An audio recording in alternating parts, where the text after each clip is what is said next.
Welcome to Tucson. On this very special episode of the Traders for a Cause podcast, I'm sitting down with my buddies Gregg, Dawson, and Tim. We're going to talk trading a little bit. We're also going to go out and have a good time, see what this state has to offer. This is Traders for a Cause, Arizona.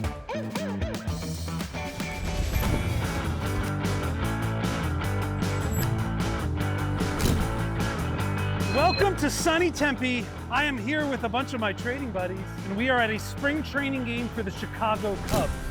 We're gonna learn a little bit about American baseball culture.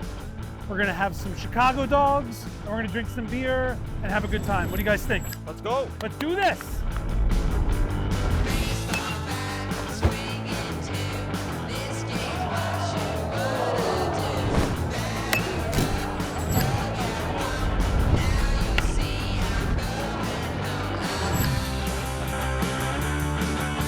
Can we talk about the guarantee that it's the world's best? Yeah. I've never heard of a footlong. It definitely is. All right. Because if it wasn't, we would have changed the name a long time ago. Like, Oh. So you're saying it just has to be true? yeah. We're just testing the hot dogs in this park. Chicago dog, the world's best corn dog. Dave. Let's pony up. Let's do 3 footlongs.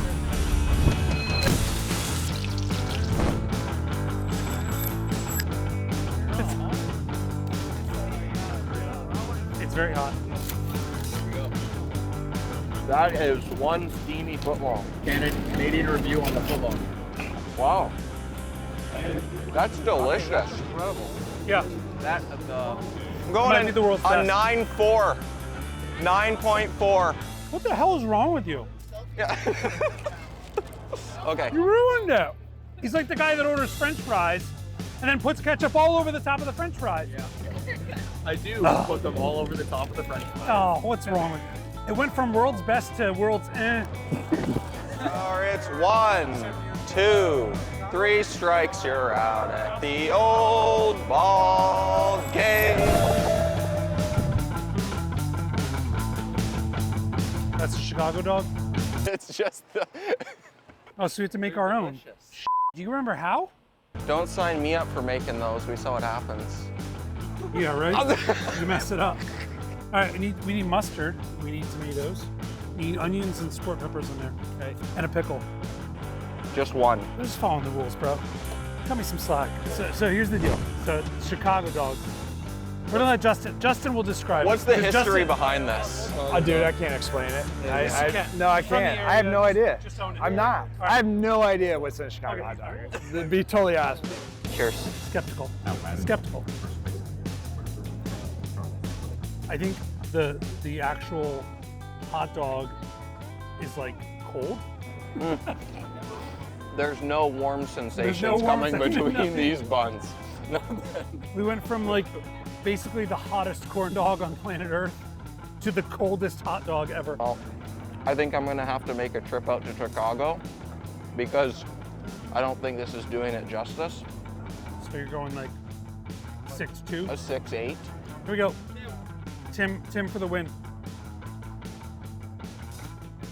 Ooh, he's got the sport. He crushed that sport pepper right there. A lot of mustard, onions. The corn dog was better. You like the corn dog better? It was crispy, warm, and hot inside. I want to see if you can pitch one to leg. What?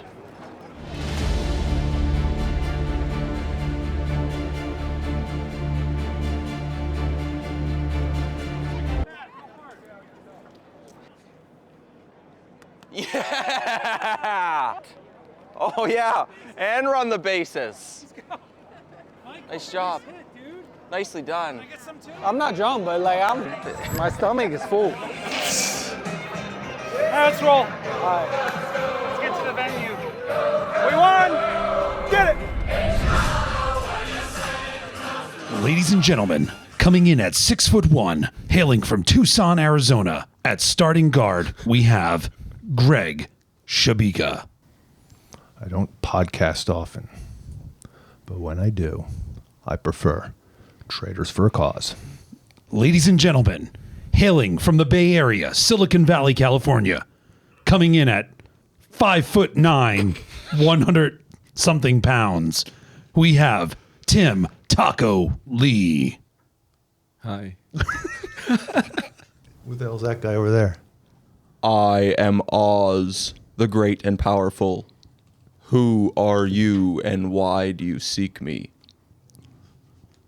I don't know, but you're way too handsome to be Oz. We should explain what's going on here. So, to my left is a gentleman I met in Vegas this last November. He showed up to the 2023 Traders for Cause poker tournament. Halfway, 2/3 of the way through, ended up at a table sitting next to this gentleman. I had no clue who he was. I don't know if he had a clue I was, but we got talking. Guy's got a hell of a story. And Zach came out for the Arizona Traders for Cause event, which is tomorrow night. Hope to see you all there. He asked, any ideas for a podcast? I don't feel like doing anything. You know who I want on a podcast? I want this guy. Here's the thing.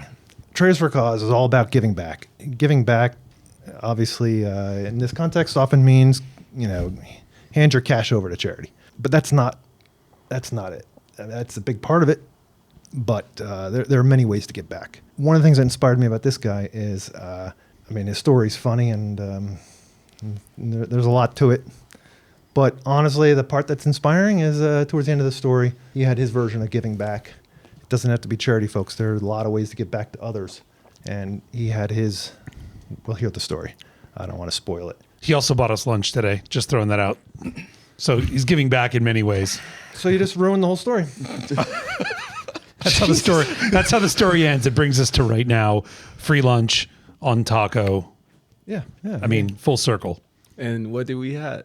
We went to the world famous El Charro Cafe, Right. which I believe, Greg, you can corroborate this, is the oldest Mexican restaurant in the country. Is that accurate? Hang on a second. Let me check. But yes, thank you very much for lunch earlier. It was delicious. I hope you enjoyed it. I think everybody enjoyed it. Of course. Thanks. Yeah, it was. Yes. Thank you very much, especially coming from someone whose name is Taco.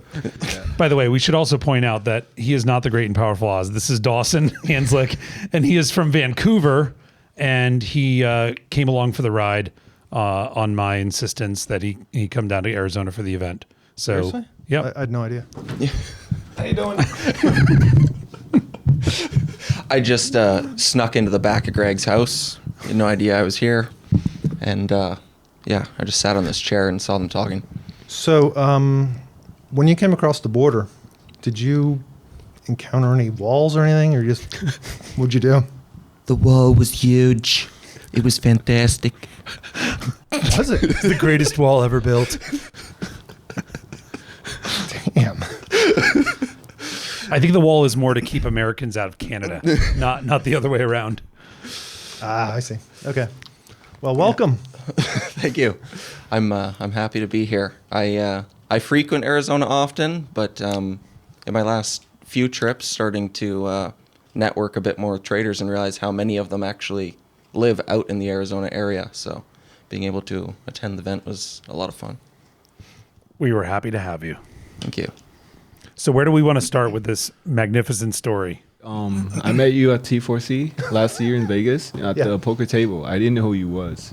I thought you was just another person that was there. So, and I had a little bit too much to drink, so I was kind of like an open book. So I was just telling you my story about how I got started in trading, and I guess apparently you like the story, and I actually I didn't even remember telling you. All right, let's revisit this, okay? Because I had no idea if you knew me or not, but we're all just having fun, relaxing, and you kind of let it out in pieces. And I think I don't know, I didn't know what I don't know, maybe you didn't expect me to have any interest in it, but I actually thought I was. I'm like, I wanted to hear it, and when we're playing poker and there's distractions, but.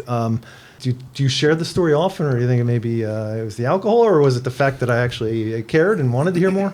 I don't share that story often, but Really? I don't know, for some reason that night I felt like, okay, I felt comfortable to tell you the story, like how, I don't know, for some reason I felt like maybe you don't know who I was, so I was like, it doesn't really matter if I tell you a story, you're not going to judge me from it, Yeah. And so I was telling you the story that, so I went to school out here in Arizona, down in Tempe, ASU, and I was there for 7 years, but I never graduated. I got kicked out of school for academic probation, and One of the reason I came out here for that school specifically because I wanted to party, and that was a well-known party school in the country. Ah. Yeah. That's interesting. So, all right, let's peel this back a little bit slower. Mm-hmm. Go back even before that. So, where were you born? So I was born in Vietnam, Mm-hmm. and then me and my parents, we moved here when I started high school. So I went to high school out in the Bay Area. And did you? All right, so you came from Vietnam. Mm-hmm. Did you learn any English? Did you what was your? No, everything was brand new to me.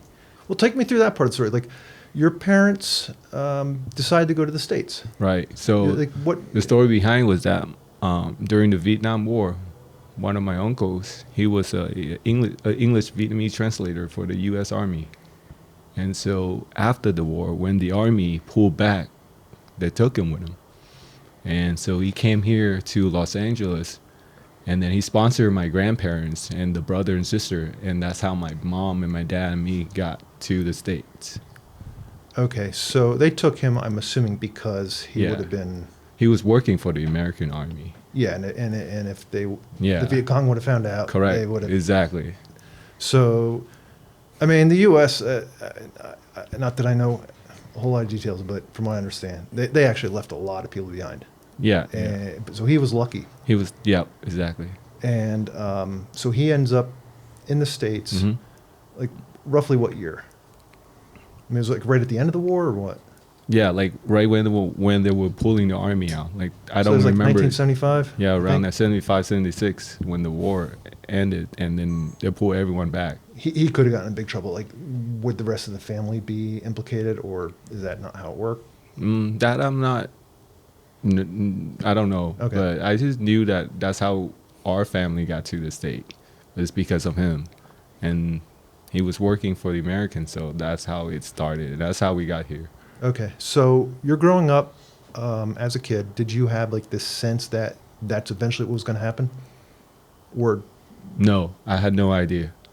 Like I thought we were just gonna be in Vietnam, for the rest of my life. And then my mom told me we're gonna move to the state. I was like, oh, okay, that's gonna be interesting. Did you know anything about the United States at the time? Like, Yeah, I had an idea. Yeah. Like, it's like from what I understand, was the best country in the world. Oh, is that right? Yeah, the most powerful country. so that was like the perception Yeah, among the Vietnamese. Right. Yeah. So if we move, literally, my parents didn't want to move because they were older. There's no point for them to move to another country, trying to learn another language, trying to get a new job. But they did it for me because it was for better education, for me to go to school over there, graduate, get a job, and have a better life. And the funny thing is, I didn't end up doing that, right? I went to college and I got kicked out for it. So that's the funny part of the story. so how much time did you have from the time your parents told you were going to the States until it actually happened? Like, how much time did you prepare? Just a few months. Everything happened pretty quickly because my parent kind of kept that away from me because I was young. There's really no point for telling me until they actually get the flight plan, everything planned out. All right, so and what were your parents doing for a living at the time? My dad he owned a business. He sell motorcycle. Yeah? Yeah. So motorbike. And my mom just a stay at home mom. And then, we live in a home with my other family. Because in that culture, everyone lived kind of in the same house. So I take it your dad then has to sell the business, or did he have someone else have in to the sell family? some business and have a little bit of money to bring it to the state to kind of start a new life. But it's Okay. not anything like major, you know what I'm saying? Like it's just a little bit of money, like just enough for Yeah. you to start a new life. It's not like, okay, I'm gonna move there, have a money, I'm gonna start a business. No, it wasn't like that. Okay, so up until the point you found out you're moving overseas, like, what were you expecting from your own life? Were you planning to go to college? Did you have like any sense of what you're going to do with your life? No, I was too young to have any idea or any plan. I was just excited to move to a new country and start a new life. Like So you actually thought it sounded like fun. Like an I thought it adventure. was fun and like an adventure. Yeah. Did you move like over the summer or mid-school year? Like when? Yeah, we moved here to LA, down to LA, and I think during summertime. And at first, my parents didn't like it there in LA. They thought it was kind of like too boring. Oh, okay. And they thought, you know, the word I usually hear to describe Los Angeles. Yeah. And they couldn't really find a job, so we moved to Jersey for a bit. Yeah, and then my dad was working at the one of the restaurant out there. He was a waiter, and then it was too cold. We were there during the winter. It was too cold, so we moved back to California again. Okay, and then you moved back this time to the Silicon Valley area? Yeah. Okay. Like, are you picking up English quickly at this point? Yeah, or? it wasn't hard for me to learn English. It was pretty easy because I watch a lot of American TV, and you know. You mean you already were watching TV, American TV, before you even moved, or you're just saying? Yeah, before I even moved, or even when I moved here, you know, like every day after school, I would come home, watch TV, watch sports. You know, it's not that hard to pick up the language. Do you think that played a role into the excitement of coming to the States, like seeing the American dream of some sort on TV? Yeah, of course. I was super excited to move here, you know? Well, not to mention he came to Los Angeles where all those shows are probably made. The boring city of Los Angeles. At the time, I was watching a bunch of the Simpsons. Yeah. No kidding. Yeah, that's how I really learned my English from, because the Simpsons was on every day, like after school. There's no better English tutor than Homer Simpson. And then shortly after my senior year in high school, my mom like, hey, what college you want to go to? I was about to ask you about that, like the culture and the expectations. I'm kind of curious. Like, you know, they brought you to the States. Essentially, you know, they wanted to give you a better life, right? And you're probably too young to really understand that. Yeah, exactly. They wanted me to go to college to get a really good degree, like at least become like an engineer, a doctor, a lawyer, or something. You know what I mean? Right. And so I remember in my senior year, my mom like, what school you want to go to? You should go to one of school in the state, because there's a ton of school in California. You shouldn't go out of state, but if you do gonna go out of state, you get to go to Arizona. And the reason behind that is she had a brother that lives out here in Tempe, right next to the school.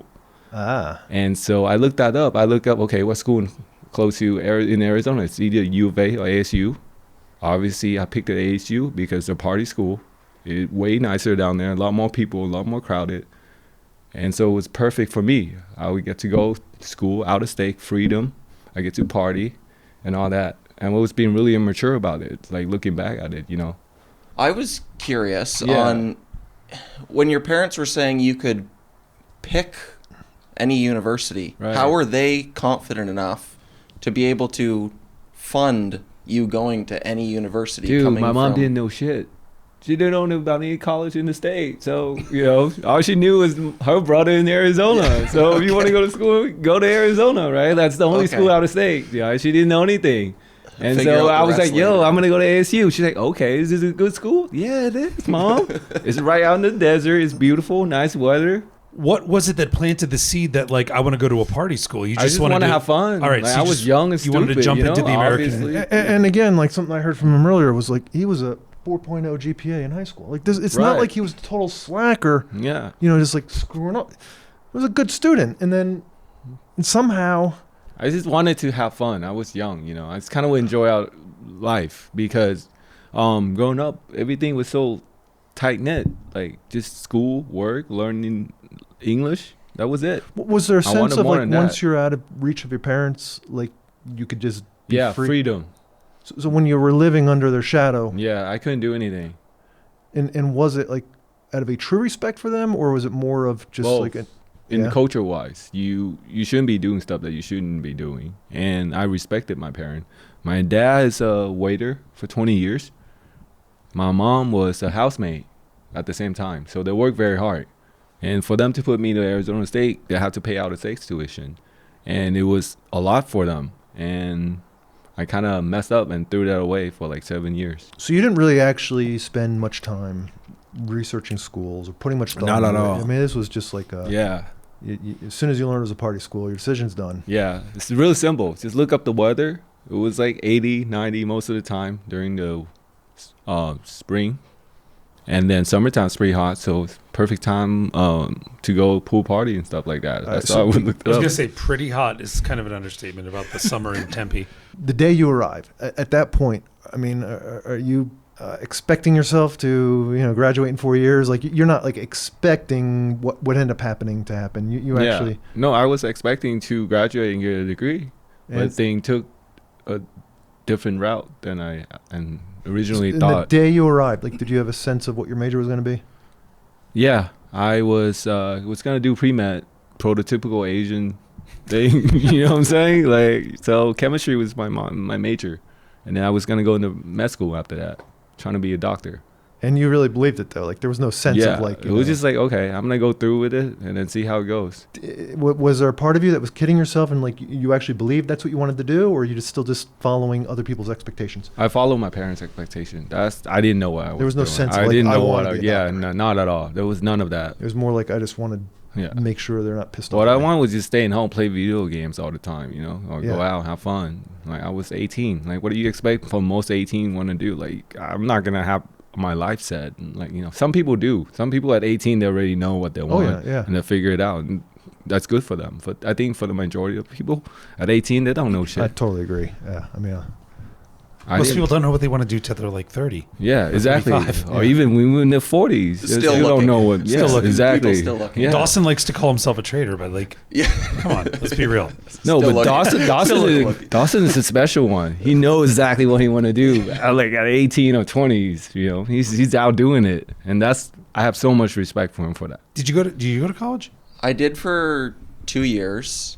I went for finance. Okay.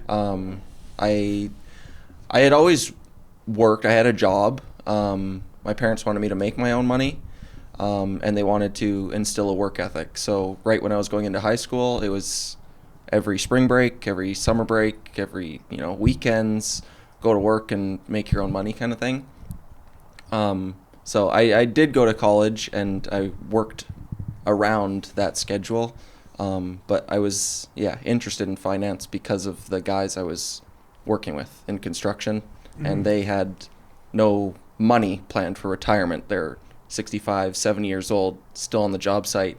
Trading penny stocks? And You're like 18 years old, and you're thinking about like, I better have money when I retire. I was younger than 18. I had started sweeping sites when I was 12. And at about, for 2 years, I was sweeping. Hey kid, come over and clean this up. You're 65, sir. How come you're still working? Looking back at it, it was not the proper conversation to have. But we'd sit down 12:30 for a lunch break, and I was wondering, like their knees are cracking as they're getting to the floor, and their fingers are still curled up from holding paintbrushes and things like that. And I'm like, I don't want to be there. I'd love to sweep, but I need a 401k. I need So, yeah. And at that young of an age, how did you put two and two together that was the solution? Like, did someone else, did you ask questions to get there, or you somehow made your own conclusion? My uncle lived in California. He was a developer, and he did very well for himself. And I always saw his investment as my family wasn't wealthy. He was one of the first people to kind of break that trend. And I saw that investment as the way out. He was a real estate investor. He still did invest in bonds and stuff with other passive money that he was making. But the real estate side was where I saw it. The stuff he was doing was multi-million-dollar deals, and I don't have multi-million-dollars at 16, 17 years old. So going on Google to answer all my questions, as children do these days, just Google it. Cheap ways to invest your money, and stocks came up, and I started looking at that kind of thing. I've always told him that he got an old soul. Oh, he definitely does. Are you kidding me? Yeah. My parents divorced when I was 1, so I grew up in separate households. So my mom's always been a single mom, and my dad was always taking me to work. He was busy growing his business. So I was around a hardworking father. My mom was working 2 jobs but living on her own. So when I was over there, as I was getting older, I felt like I had to be the man of the house over there. And I think that contributed to, growing beyond my age on paper. But so my demographic that I get along with are usually people that are a lot older than me, not usually the same age. I never would have guessed. Yeah. Tim was a specialty because we hit it off, and when he told me his story of basically getting out of the dumps of, Vietnam and growing his own lifestyle to where it is now, it was inspiring of where he came from. So we hit it off fairly quickly. Yeah. Me and him, we can Because we have vibe. so much in common. Yeah. Because you were from the slums of Vancouver. No, because I thought he was Vietnamese too. Because he was telling me his mom made pho and stuff like that. Yeah. Getting back to you, Tim, taco, enchilada. Sorry. So did your parents bring you, did they like come with you to Arizona to drop you off? Yeah, my mom, me and my mom drove a Toyota 1991 to Arizona. That was the car that I had. They gave it to me to come down here to drive around with. Is it a Toyota? Yeah, 1991 Toyota Cressida. Cressada, yeah. No AC, bro. No AC.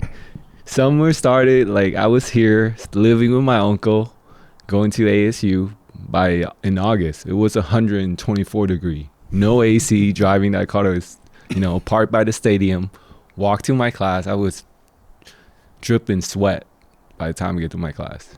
Yeah, I think that explains the rest of the story. Yeah. Like, your brain's melted. Yeah, it was wild. But so they brought me down here, get me settled, get me situated, and then, I'm out here for the first 4 years of college. And then my uncle passed away with Parkinson's disease. And that's when I was, partying, but I still was doing decent in school. I was, getting C and B surviving.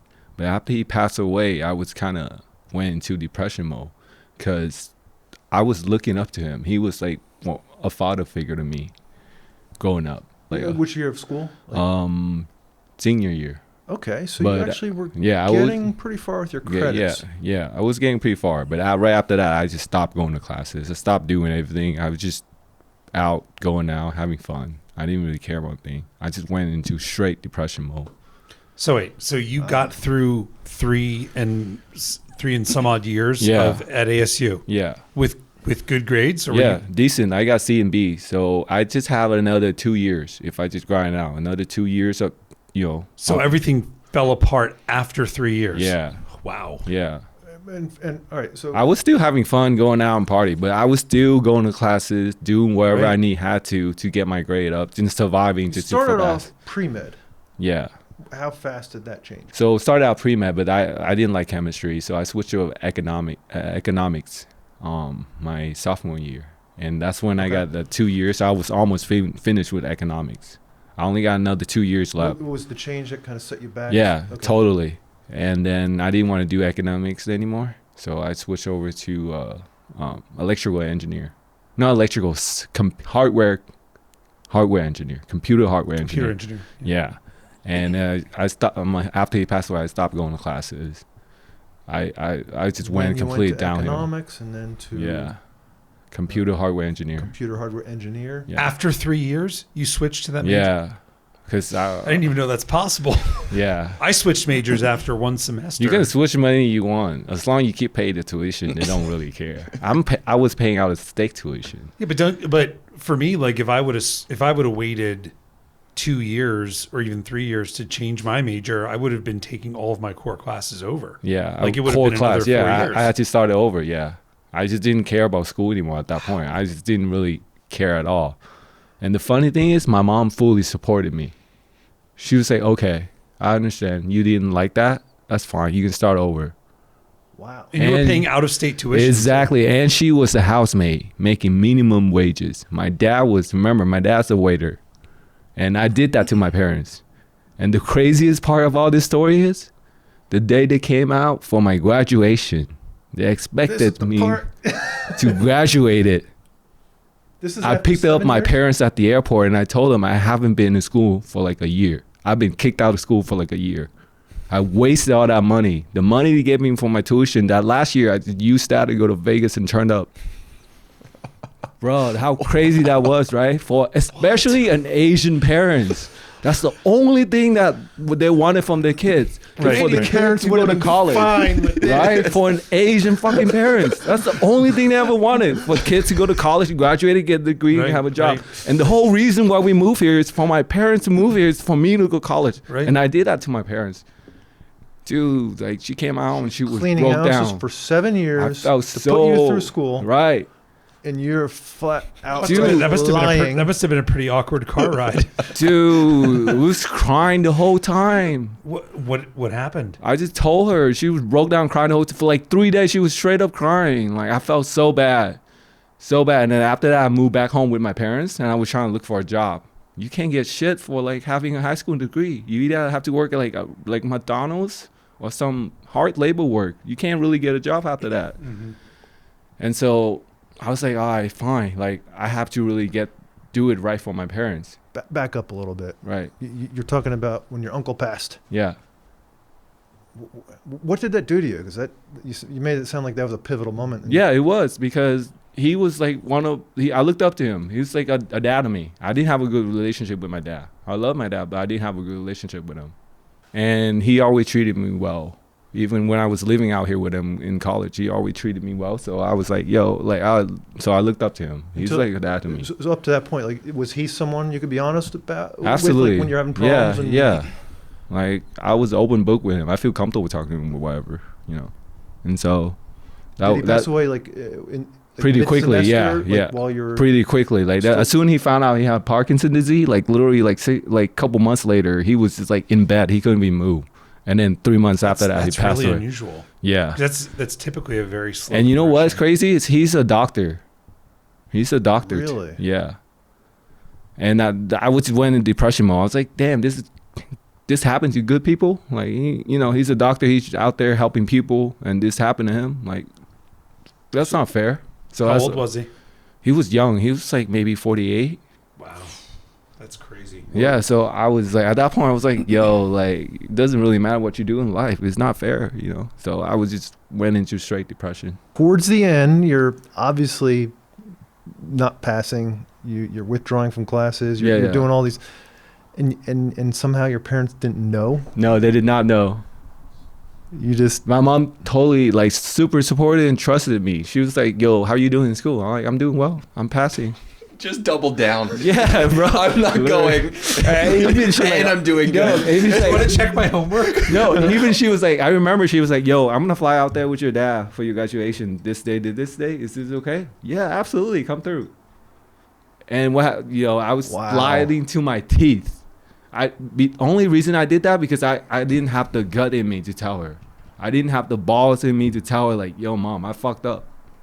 What would have happened if you did? Would they have immediately pulled you home? Yeah, of course. And I just didn't want to deal with that. I just did not want to do. I did not even want to tell her, but I have no point. She was there. She's flying out there. There's no point. I couldn't just fake it and go down there and be like, yo, this is my I'm graduating, mom. Like, no, right? I couldn't do that. So basically, the tuition became taco money. Yeah, I guess so. No, but because of that, I am where I am today. Like, I understand what I did wrong. And because of that, I grew up out of that, I still like to have fun and enjoy my life, but I'm not that same person anymore. And I learned a lot from that. So I was telling Gregg the other day that, so I went back to school over there. I moved back with my parents, and I had to go back to community college. I was like, okay, mom, I got you. I'm going to do this. I'm going to fucking do this. So I got a 4-year degree. I worked at a corporate job. One thing I realized working at a corporate job, it wasn't enough to take care of the people that I love, especially my parents. The life that they gave me, I wasn't able to give it to them working at a corporate job. I made enough money for myself, but it wasn't enough for them. So I got another job working at the warehouse at Amazon. I was an Amazon guy at the warehouse delivering all those packages for you guys. Mm-hmm. Literally. Thank you very much. I appreciate it. What was your corporate gig? I was a firmware engineer. Oh, okay. Yeah. But that wasn't what I wanted to do. I hated that job. I didn't want to go to work from 9 to 5. I did not want to work in that environment. Had I wanted to, improve my career or doing this and that, I would have studied more. I would have put in more effort. Even at the job, I could have learned more and improved, but I did not see that life. Even if I wanted, just wasn't for me. And so I was like, how do I make more money? Okay, let me get another job, right? So I work at the warehouse from 5 a.m. to 9 p.m. 5 a.m. to 9 a.m. And then from 9 a.m. I go to my corporate job, work to 8 p.m. And I did that every day. And then on the weekend, I still working at the warehouse. But even then, it wasn't enough. You know how expensive it is to live in California? No, it's crazy. Right? Yeah. So it wasn't enough. It was enough for me, not for my parents. I couldn't give them. I couldn't buy my mom anything nice. I can buy them a car, a Toyota, right? What about a Range Rover? I couldn't buy her that. I couldn't even buy myself that. How can I buy it for my parents? I couldn't take my parents on a nice vacation. My mom worked for like 20 years. My dad worked for 20 years for me. And I couldn't give them that. You know what I'm saying? Yeah. And so, and then COVID happened, and then I kind of get laid off of everything. And so I turned to Robinhood like everyone else. Just like everyone else back in 2020. GameStop. GameStop 2021, and found next room, and then rest history. I settled in pretty quick, actually, in the Except room. there's one other part, which is one of the things that really stood out to me. Yeah. Once you started trading, and we'll talk a little more about that because Right. it wasn't exactly instant success, right? I mean, but up until very recently, what were you doing with your trading profits? Oh, of course. I gave it all to my parents. Was the moment I became consistent, everything I made, I gave it all to my parents. Finally, right? And I was talking to Dawson on the way here. Like, this year, I'm going to take my mom to Hawaii. This year is the first year, whatever I'm making, I'm keeping for myself. Not only gave it to my parents, but I gave to my family in Vietnam. And so I got to help them out, help out my parents. And then this year, I'm going to take my mom on her first real vacation, which I've always wanted to do. And this year, I'm going to keep everything for myself. So awesome. Are your parents not together anymore? No, they're together. Oh, okay. So your dad's just out of the picture, like he doesn't get to go to Hawaii? He gets to go. Oh, Like okay. I tell you, I don't really have a good relationship with him. I'll take him okay. too, All but right. but yeah. I was like, what about dad? I mean, like, No, I love him. No, I love him, but I'm not really like open book with everything about him. okay. But the crazy thing is, my mom is still my number one supporter, even through all the trading bullshit. After all the blow up too. You know what I'm saying? Yeah. There's no instant success. I have ton of blow ups, and the only person that ever got my back was my mom. Yeah.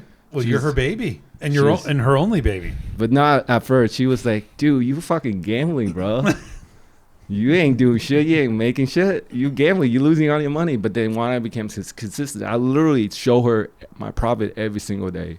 I took a fucking screenshot every day. I showed it to her. Yeah, you were doing your corporate job at Western Digital. They laid you off. Even though it was It was sort of like- due to COVID, but they actually were just letting you go completely. Yeah. It wasn't like, take a little time Yeah, off. they all have to cut down the forces. Even the Amazon warehouse. They just straight up closed that warehouse.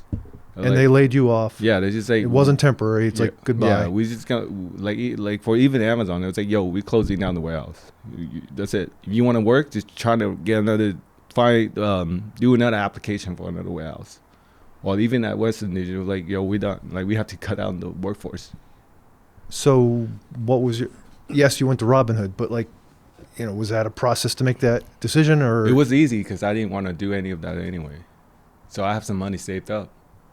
And then everyone was just like, yo, 6-figure, 7-figure, 8-figure, let's go, right? And so I was like, okay, let me get on Robinhood. I have the impression, or I can guess, that you probably actually were relieved to lose your job. Yeah, I was like, okay, this is a sign for me to pursue. All right, so everyone else was like, oh my God, you lost your job. You're like, yay, Yeah. I'm out of there. And then the Robinhood part, Right. when you first started, was that, in your mind, just like a temporary, I'll just do this for a little bit, then I'll get a job again? Or No, it was like, okay, let me try to get money. Let me try and see if I can get money out of this. And it happened pretty easy. I mean, it's 2020. Anything you buy, literally, the next day it gapped up. It kept going. So, right? Double, quadruple. Even, how much money did you put in to start? I have $5,000. And do you remember roughly when you actually opened the account and placed your first trade? March. Oh, this is really early on. Yeah, really early on. Do you recall your first trade? I don't actually. I've traded so many stuff that even now I don't remember what was the first. But you bought something and you made money just real quick. Yeah, real quick, instantly. Literally the next day I was like, double my account. So because you go all in 5K, you're not gonna buy like something 1K. You're gonna go 5K on something. Next day I'm double up. I mean, so you start making money just like bang, bang, bang. Pretty instantly, yeah. I'm hooked. Like, are you I'm thinking ready. like you're a genius, or do you have an awareness that like this is stupid, but I'm just gonna do it? No, I'm thinking I'm gonna be fucking rich right now. Let's go. Literally, like in 2 months, I'm be a millionaire. Literally, that's how quick it was. Like literally, like you can double every day in COVID if you just go all in. And I did that every day. I'm all in. Next day, I'm all in. Next day, I'm all in. I'm double. And then one day it doesn't double. You just cut half in half, or you lost all your entire account. Literally. How fast till you did it actually blow up? Like a month, less than that. I was making money every day, and then a week I lost some money. I went until it bloated up, and that's when let me really learn this stuff. I think I can make money off it. I can really learn it, and then I was Google online and stuff. And I stumbled across Nate. And then I opened a Weeble account, and I started shorting stuff. Because I think like, I learned it from going long. I might go short. Yeah, let me go short. No risk there. Yeah, It must have been the broker's fault. yeah, let me go short. I swing short. And that's a crazy time to go short. I mean, the market's going through the roof. Yes, but there's extension, right? After 3 or 4 days, extension. But for someone who's so new at it to realize that, like, yes, you're right. But then again, like, I mean, I don't know anyone who after a month, of going long stuff that's like gapping 10, 20% day after day is like, I think I'll short. No, because everything was so easy to learn. Like even on Stock Tweet, you get to a bunch of stuff going on. You're like, okay, there's people making money on the short side. Let me look at that. Okay. Right? All right. So not just because 2020, everyone making money on the long side. There's nobody making on the short. There's people making money on the short side, right? And so that's how I learned about shorting. I heard about other people talking about shorting. I was like, what is that? Oh, you can make money on when it going down? Okay, let me try and do that, because that's how I blew up my account. Shit going down. Oh, there you go. Okay. Right? Yeah. So instead of me, doing this, how about I just do the opposite? And that's why I was learning, join the room and trying to learn. And it's actually really easy. All I have to do is wait for stuff that keep going for like 3-4 days straight. And I waited for midday, I shorted, and then swing short that. Literally the next day is gap down 20-30%. Stuff's easy. Trading is so easy, guys. Yeah, it's super easy back then. Yeah. Super easy. It's always been super easy. Because there's no risk management. No need for it. Yeah, exactly. There's no need for it. Nah. Wait, why do I run a nonprofit again? Yeah. Damn. So how fast did you stumble upon Investors Underground? Like Fairly quickly. I tried it everyone too. I tried, other room, other people for like a few days, a week. I didn't like it. I move on to the next one. What Did you have other good- ones? I have to know. Really? Yeah, I want to know. We dropping names? Yeah, let's drop names. We dropping names? Obviously. Well, if we're gonna plug Nate, we can. Are we can bash others. are we for real dropping names? Let's drop Yeah, names. well, You want me to be honest? Please. I was in Psych. Okay, Tim Sykes. Yeah. Millionaire Challenge. Yeah. Okay. You were a right. challenge student. His homework was like, yo, watch this video. I watched 2-hour video of him flexing which house he's living, which car he's driving. I ain't learning shit for 2-3 hours. He was like, yo, this is your homework. Watch this video. I watched it. It was like, yo, I live here. Check out my house. Yo, check out the car I'm driving. Where I'm at. Like, yo, I'm not learning anything. So instantly, I'm like, yo, I'm done. I'm canceling that. I'm not wasting any more time on that. Then I move on to Warrior Trading. He gave out a Ross. free 7-day in his room for free. First hour, I'm canceling that. I'm done. First hour, first trade. He's like, yo, I'm longing this. Join me. I longed it and got dumped on, literally. All right, I'm done. That doesn't work. The difference between Nick's and everyone else was he spelled his game plan. Like, if you understand his game plan, you understand. If you don't, that's on you. He never tell like, yo, I'm shorting this. And then he tell you a game plan, like specifically why he looking at this. What's his reason for doing this? And it took a while for me to reverse engineer and learn all that stuff. Like I came to Vegas 2022 T4AC just for him, just to meet him. But I was so like shy That's about also that was funny because when we met, which was 2023, so your second time, when we were talking at the poker tournament, you were going on about like, you know, I came here to meet Nate. it. You Yeah, know? bro. Like And you even said this, in 2022, you showed up and then you said you're too shy to introduce yourself. Yeah, but I made Dawson though. Yeah. And we built a relationship of that. That's the best thing about IU and T4C. Like I met him, we become friends. He's totally different from me. He doesn't drink. He doesn't party. You know, he work, he trade. He's a good son. He's a great worker. He's a hard worker. He does everything right by the book. Totally different from me. But I can vibe with him because we have sharing the same thing in common, that IU. We both want a better life for us and our parents. So back in 2020, you signed up for IU, Yeah. and so you had a pretty active bullshit detector for all the other rooms. Yeah, pretty quickly. Did you quickly know IU was the real deal? Or were you like skeptical just like all the others, but it took a little time? I was kind of skeptical at first. After 2 or 3 weeks, I kind of know, like, okay, I think I can learn from this. I'm not sure yet, but I think I can learn. Yeah. And it took me months to actually understand Nick's, what he was talking about in the room and all that stuff. Take a lot of Were work you behind the scenes. making money Yeah, while this is happening? Yeah, I was making money. I And flipped then- a 5K account on an offshore account because I was under PDT. Yeah. I flipped a 5K account to 200K in like a month. And I was like, okay, this is easy. You know, I'm Just learning going how to all in? Yeah, kind of. Yeah, basically. In case if everybody wants something, a takeaway from this podcast, it is just go all in. No. If you write, it's okay to go all in. If you're on the right side of the tray and the tape agree, absolutely. You learned that from Nate? No. I don't want to put out a name. No, I don't want to put a name. But I like his style. Like, when you're right, be aggressive. Why not? Yeah. But when you're wrong, take a step back. It's cool. It's okay to be wrong. You're going to be wrong more than you're going to be right. So you're in the room, and you're just kind of taking it in to try to figure out like what it's about and whether there's anything good there. Yeah. But you stuck around. So, you know, did you have the guts at any point to actually ping Nate on the side? To, like, No. I was absolutely quiet in the room. I talk a whole lot of shit in lounge because lounge is like a spot for you to chill. So I feel comfortable there because there ain't nobody judging me. It's just the spot for you to chill. Oh no, we're judging you. So I talk a whole lot of shit in there. I celebrate all the time, you know. But in the actual room, I didn't make any comment. I didn't ping Nick. I didn't talk to him at all.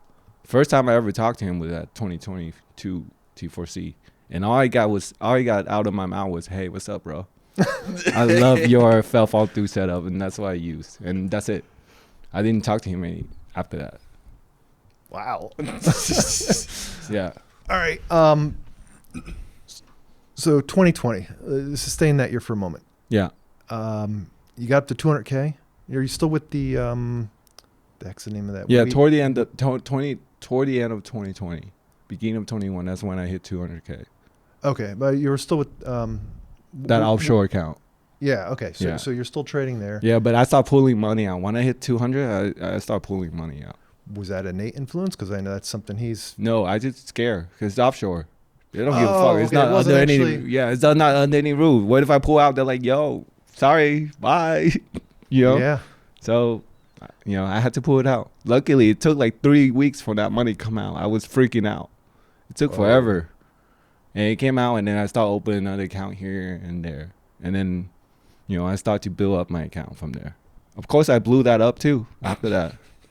Really? Yeah, of In course. 2021? Yeah, 2021, 22, you know, I blew up a couple times. It wasn't that easy.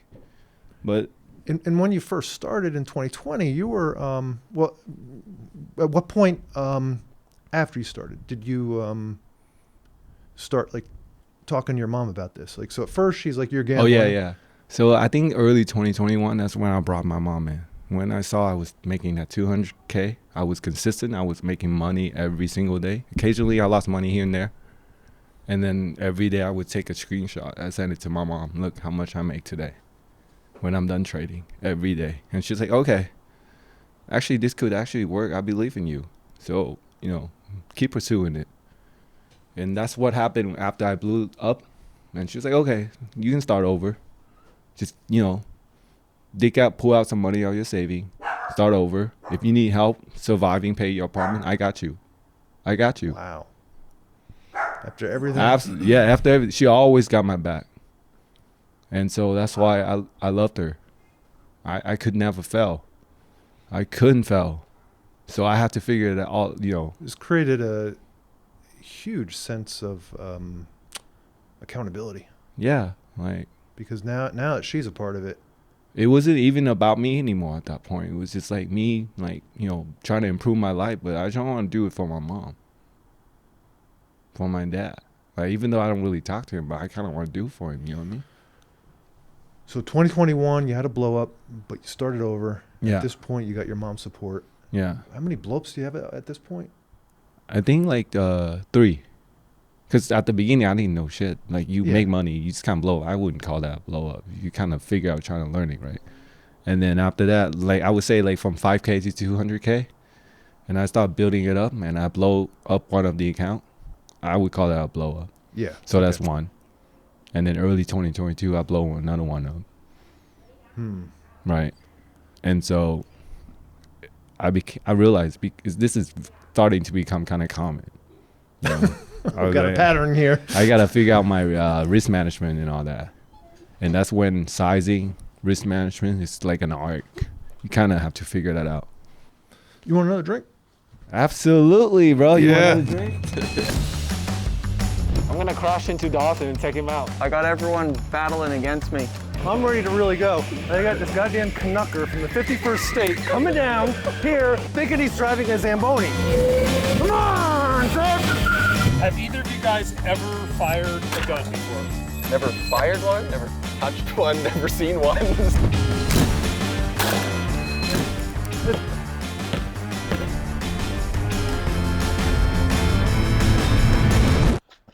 Seriously? Yeah. I'll take the gold finish.